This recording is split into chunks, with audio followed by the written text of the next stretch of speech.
It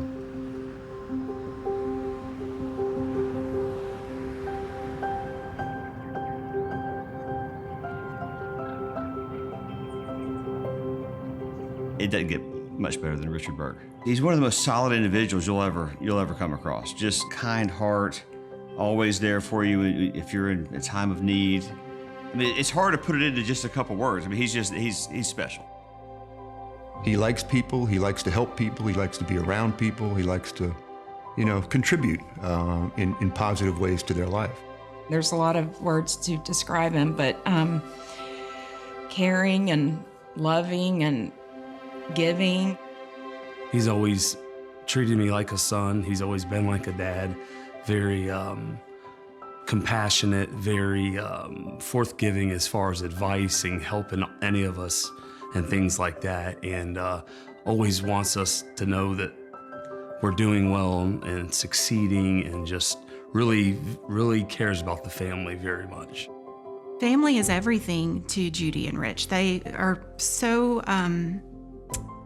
involved, and they love their grandkids so much and their kids, and they would do anything for us, anything. My grandparents, they'll do anything for us and our family and people that they care about, and they're just great people, and that they ensure that everyone is successful. They're always really supportive of everyone. They've always went to my tennis matches in high school, and throughout college, they'll text me, make sure I'm doing good. And I know if I need anything, they're the first people I would call. This family is very close, and we've always been close. I don't know of any other reason but love. I have never heard him raise his voice to anybody, and he always thinks of me. Couldn't I have no greater son-in-law? So I just love him. I grew up in upstate New York, in Endicott, New York, and it was a great place to grow up. I mean, it was a small town, and of about 20,000. Everybody knew each other, and all the relatives lived very close to each other. My parents were the best parents you could ever want. And my brother, we had a fantastic family. I couldn't have asked for a better childhood. We were always extremely close, even though there was that age difference. I think it's just our family. Our family was so tight, and we all respected each other. And it wasn't just the four of us, it was our relatives. We all lived very close to each other. Family is very important to me. We have a very close-knit family. Uncles, aunts, a lot of them are gone, and I miss them. And, we did a lot together. Sunday was the day we went to the lake. We all went to the lake and had a good day together. It was a day back then when stores were closed on a Sunday. And I think they still should be, because what else did you have to do except spend quality family time? Before Shriners, my friends were the most important part of my life, especially my brother. And, we did everything together. But there was one thing that was always incomplete.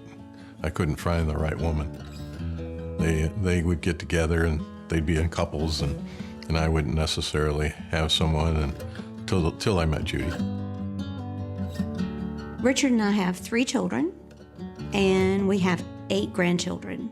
And we feel like they are the most special kids in the world.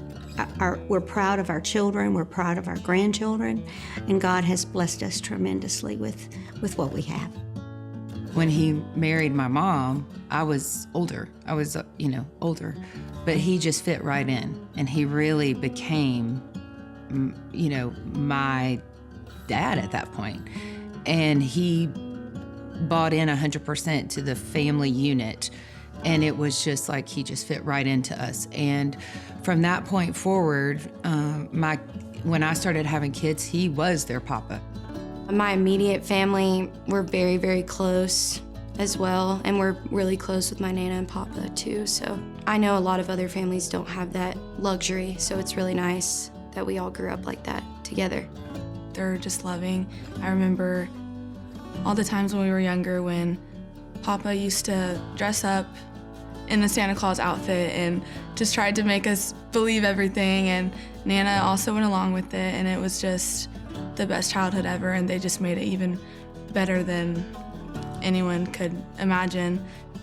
They're amazing. They are the most kind, caring people ever, and they really make such an effort to bring our entire family together, which is awesome. They're like the rocks of everyone.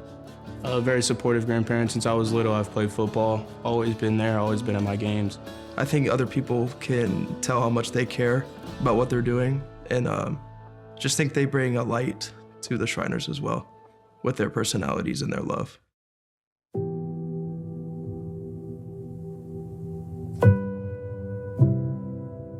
I do have another grandchild, and her name is Leah. I still count to her today, but unfortunately, she's not with us. So my mom, Judy, kept both of my daughters, Bailey and Leah at the time, and I worked with Papa Richard, and we worked down in Dunwoody, which was about 35 minutes or 45 minutes from the house. I was sitting in my office doing my work, and I got a strange phone call from our daughter, not the one that worked for us, but our daughter Carrie. She said, "Have you talked to Mom?" I said, "No." I said, "It was weird. The phone rang, but then somebody hung up." I said, "So what's going on?" And she said, "I don't know. Something's wrong." So I tried to call home. I couldn't get her. And then finally we spoke and told me that there had been a major accident.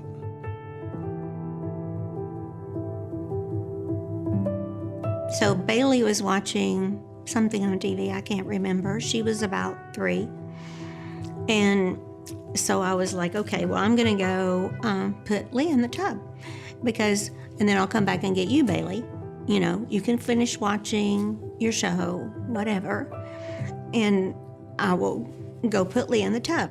Well, I go in the bathroom, and I thought to myself, well, I'm not gonna put any water in there, because, she could sit, she could stand, she could, do all that. But I thought, well, I'm not gonna put any water in there because, I don't want her to drown. But she was always a little into things, always a little bit inquisitive. I left to go get Bailey, and then my phone rings. And I grabbed my phone, and it was my daughter Carrie, who had just had a baby. And I said, I've got to go back to the bathroom because Leah's in the tub. So I start walking. We had a huge house. I would say when I turned the corner to go into the bathroom, it was probably 10 feet or more. And I saw the water full blast. And all I could think of was, gosh, I hope she hasn't drowned. Well, when I walked in, I saw her hit. And I was like, great, she's fine, And then I looked and she was red. And I was like, well, she's turned the hot water on. I didn't think that much about it because I didn't realize the water could do that.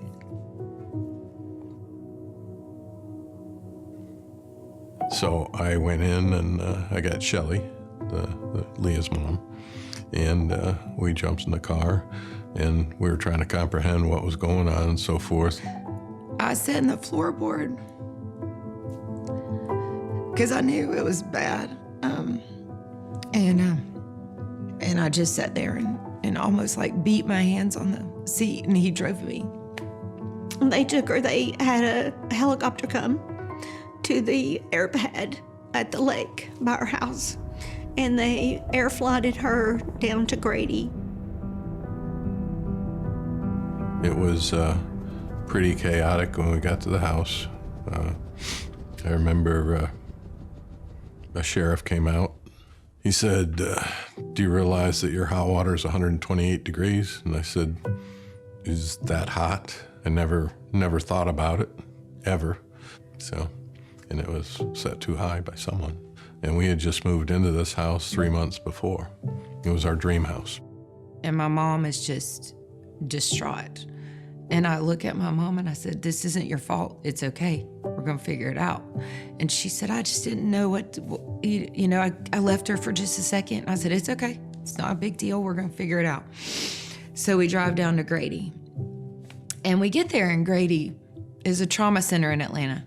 And I walk in the room, and she's mummied up with just gauze all over her, just rolled up. And they tell me, they're like, oh, she has 2nd-degree burns over 80% of her body. And I said, okay, because that didn't sound that bad, I was 28. I didn't know. And then my aunt, Wanda, who's my mom's sister, came to the hospital, and she's like, she can't be here. She got to go to a Shriners hospital. The jet was there to pick her up, and they air flighted her to Cincinnati, which to me was amazing, number one. I mean, that the Shriners sent a jet to pick her up. And we probably get there at 2 a.m. I don't really remember the time exactly, but it was late. And we get off, and they have a family counselor waiting on me, sitting there waiting on me to just help. We were told that it was a little bit worse than they had said, and, that her chance of survival was 50%.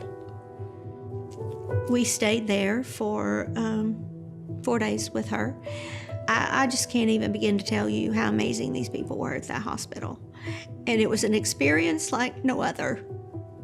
Like no other. So they went through all these procedures with us, and as I'm at this hospital, I'm looking around going, this is the craziest thing I've ever seen. I watched these men in these hats drive these families who had no money back and forth to the hospital. And I was like, what is this? They were not getting paid. It was just volunteer. So these moms could see their babies that had been in the hospital for 4 and 5 months. And I was overwhelmed with this is the most selfless thing I've ever seen in my life. And these people are amazing. So we were there for 3 days, and then an infection set in. So, and it was quite devastating. They came and got us, and they were like, her organs are shutting down. So if you want to come in there, it's not going to be long. Do you want to hold her? I said, oh yeah, I'll hold her. So we went in there, and the entire staff at the hospital came in that room and locked hands around the entire hospital room and stood there with me and her dad, David. I held her body, he had her feet. And I was singing the song I always sang to her when she went to sleep. And while I was holding her with probably 50 plus people in that room, she passed away in my arms.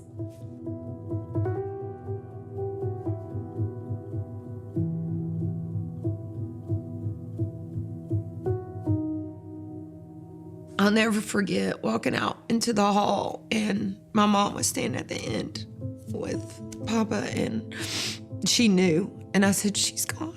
She just fell out on the ground. She felt so bad and so guilty, and I was like, it's not your fault. Anybody, could happen to anybody. And I was never upset at her, not one time. Nothing, ever. The part the Shriners Children's did for us then, I just can't even tell you. We had a counselor for our family the entire time. All we had to do was just call out to her, and she was there. Where do you get that? Nowhere do you get that. It's the most amazing care anywhere. It really, really is. And I hate that I learned that way, but it made all the difference in the world in my life.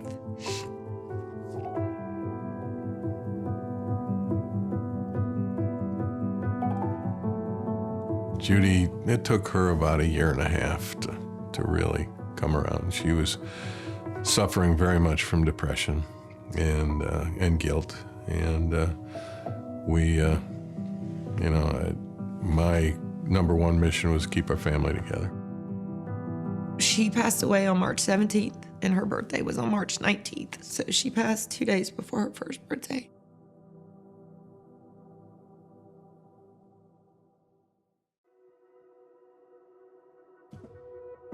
From that point on, something in Richard, Papa, changed.